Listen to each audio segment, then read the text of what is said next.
It's Monday, the 12th of September 2022. Welcome to the Fast Five by Fear and Greed, where we give you the top 5 business stories you need to know in just 5 minutes. I'm Adam Lang, and good morning, Sean Aylmer. Good morning, Adam. Story number 1, Sean. King Charles III has been officially proclaimed as Australia's new sovereign during a ceremony at Parliament House yesterday, and Australia will observe a public holiday on Thursday, September the 22nd, in honour of Queen Elizabeth II. The proclamation announcing the monarch's ascension following the death of Queen Elizabeth II was read out by Governor-General David Hurley yesterday morning. He said Australia is an unfinished product and is now entering a new era. The proclamation ceremony began with a procession of the Australian Defence Force, followed by a welcome to country. Following the proclamation, God Save the King was played, first time in my lifetime, with flags raised to full mast. An Indigenous spiritual dance then followed before a 21-gun salute rang out across the capital. State proclamations were also made. The Prime Minister and Governor-General will travel to London later this week to attend the funeral at Westminster Abbey. While there is no official mourning period, federal Parliament, which was due to sit this week in Canberra, has been suspended. The Prime Minister said the government would look to make up the days following the period of mourning. Now, King Charles spoke over the weekend. He promised to uphold the constitutional democracy and copy his mother's devotion to duty. He'll be doing very well if he can do that. She was quite a remarkable person. Charles is well known for his strong views on climate change. He said his life will change as he takes up new responsibilities, and royal watchers actually expect him to tone down his rhetoric on the subject. Sean, at story number 2, it was a solid weekend for auction results with the national clearance rate back above 60%. It was the second selling weekend of spring, of course, and at least this week, most auctions were held. Remember last week, there was a large number of withdrawals from the market. The Melbourne clearance rate was 61%, according to Domain, and Sydney's clearance rate was 62%. If you want some perspective on how hot the market was last year, 61, 62, Melbourne, Sydney last year, same time, 76, 83%. Incredible, really.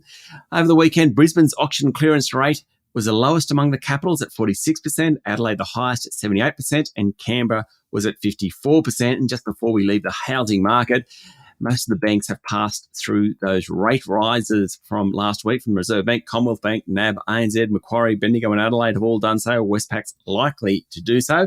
Some, including Macquarie and Commonwealth, have lifted deposit rates as well. Others, National Australia Bank, ANZ, just a little quieter on that front.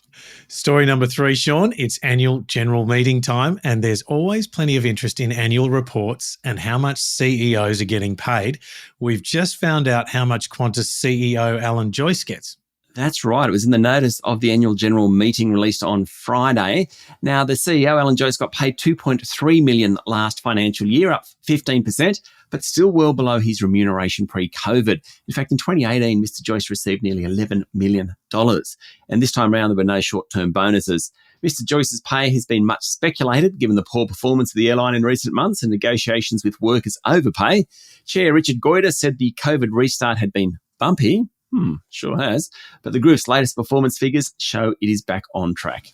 Sean, at story number 4, older people live outside capital cities. Darwin is the youngest capital city in terms of the age of its population, and every capital outside the Northern Territory has more females than males. Yes, there's some great information flowing from last year's census, which the Bureau of Statistics is gradually releasing. People over the age of 55 years make up a smaller proportion in capital cities than the rest of Australia, while 20 to 44-year-olds make up a higher proportion of people living in capital cities. Darwin has the lowest median age, 34 and a half years. Canberra's next at 35.4. Adelaide's the oldest, 39.3 years is the median age there, while in Hobart it's 36.6 years. Across all capital cities, there are 98.2 males for every 100 females, though in Hobart that falls to 95 males per 100 males. Story number 5, Sean. Russia has abandoned its main bastion in northeastern Ukraine after Ukrainian troops made a rapid advance. Yeah, this is quite significant. The fall of the town in the Kharkiv province was Moscow's worst defeat since its troops were forced back from the capital, Kyiv, in March, according to Reuters. Ukraine called it a turning point in the 6-month-old war, with thousands of Russian soldiers leaving behind ammunition stockpiles and equipment as they fled. Now, Russian forces had used the area as the logistics base for one of their main campaigns, a months-long assault from the north and the adjacent Donbass region. The war continues. Sean, that's it. The top 5 business stories in 5 minutes. Thank you. Thank you, Adam. It's Monday, the 12th of September 2022.